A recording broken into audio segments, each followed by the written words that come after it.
ginagawa nila ulit? Binabanat yung wire kasi nakasabit.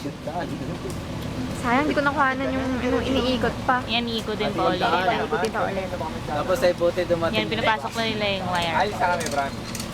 Okay lang. Sige, iwan ka na. Nakaipit yung wire doon sa doon kung saan man. Tapos nakaklamp siya doon para mabanat. Pumanig na kami sa ganun. Gabit na kami. Yun yung ginabit namin. Sarap nga eh. Ang gara kasi, ano? Nakikita ba? Oo, kaso rin mo, medyo madilim. Oo nga, mag-request ka. Sana magagawa ni sila mamaya naman. Hindi ko kuhanan kanina yung mga cross arms. No, pa na, ganun lang. Tapos na yun eh. Iyan na nila yun. Nilalak na nila.